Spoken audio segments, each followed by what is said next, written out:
नमस्कार, आप देख रहे हैं 9 भारत समाचार। प्रेस वार्ता के दौरान प्रदेश सरकार पर जमकर बरसते चक्राता विधायक प्रीतम सिंह ने कहा, सरकार को चला रहे खनन माफिया और दारू माफिया। वहीं प्रदेश सरकार में कानून व्यवस्था भी चौपट हो चुकी है। अंकिता भंडारी केस में भी अंकिता का आधा अधूरा इंसाफ ही मिल पाया, जबकि मामले की सीबीआई जांच होनी चाहिए थी, लेकिन प्रदेश सरकार वो भी नहीं हो पाई।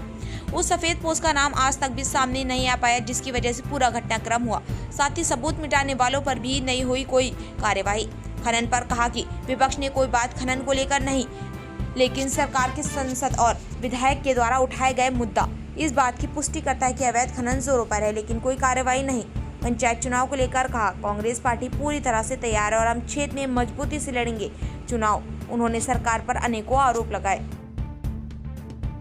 एक मुद्दा उठाया जिसमें मुख्यमंत्री से लेकर आपने आला अधिकारियों को पत्र लिखा लॉ एंड ऑर्डर की सिचुएशन को लेकर, एक फौजी के साथ जो घटना हुई, क्या पूरी घटना हुई? देखिए, मैंने मुद्दा नहीं उठाया। हाथ कांगन को आरसी क्या, पढ़े लिखे को फारसी क्या। आपने भी देखा है, मैंने भी देखा है, और देखने के बाद ही मैंने संज्ञान लिया। पुलिस ने जिस बर्बरता के साथ आर्मी के जवान के साथ बर्बर व्यवहार करने का काम किया, उसकी कड़े शब्दों में निंदा करते हैं, भर्त्सना करते हैं। मैंने इस परिप्रेक्ष्य में मुख्यमंत्री से लेकर के एसएसपी तक सभी अधिकारियों को पत्र लिखे हैं और कहा है कि जो बर्बरता पुलिस ने यूनी में की है, यदि इस पर तत्काल प्रभाव से कोई कार्रवाई नहीं की गई तो निश्चित रूप से 18 तारीख को हम यूनी के अंदर थाने का घेराव करने का काम करेंगे और हमारे पास न्यायालय के भी जो है दरवाजे खुले। प्रदेश में अवैध खनन को लेकर आपने बात कही है कि सत्ता के लोग भी अब कह रहे हैं, तो क्या क्या कारण है कि भाई कोई तवज्जो सांसद की बात पे नहीं, विधायक की बात पे नहीं?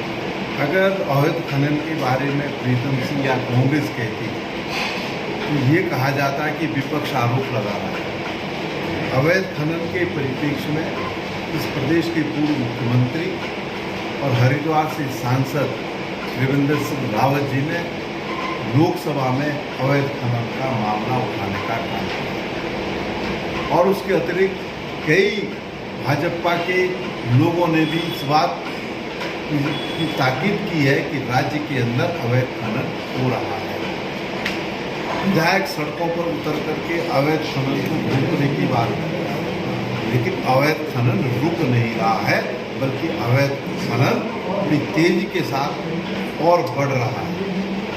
अवैध खनन में जहां एक और सरकार और प्रशासन संलिप्त है, वहीं पुलिस विभाग के लोग इसमें संलिप्त हैं। चारधाम की व्यवस्थाओं को लेकर भी आप सवाल उठा रहे हैं? देखिए, मैं नहीं उठा रहा, मैंने वही कहा ना कि मैंने अभी एक बात कही थी, फिर उसे दोहराऊं तो कदापि ये तो दिखाई दे रही है, आप भी महसूस कर रहे हैं कि चारधाम यात्रा में जो व्यवस्थाएं होनी चाहिए थी वो व्यवस्थाएं लदा है, वो व्यवस्थाएं देखने को नहीं मिली। हेली सेवाओं की स्थिति क्या है, मैं समझता हूँ मुझसे बेहतर जानते हैं। कई हेली सेवाएं जो है, हेलीकॉप्टर जो है दुर्घटनाग्रस्त हो गए। आज ही जो है सुबह एक हेलीकॉप्टर दुर्घटनाग्रस्त हुआ जिसमें 7 लोग सवार थे, 7 के 7 लोगों की जो है खाली मृत्यु हुई।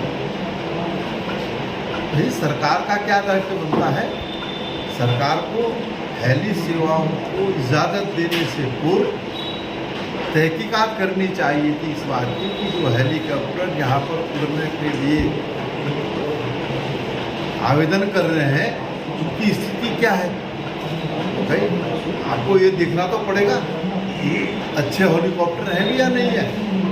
ऐसा तो नहीं कि बहुत पुराने हेलीकॉप्टर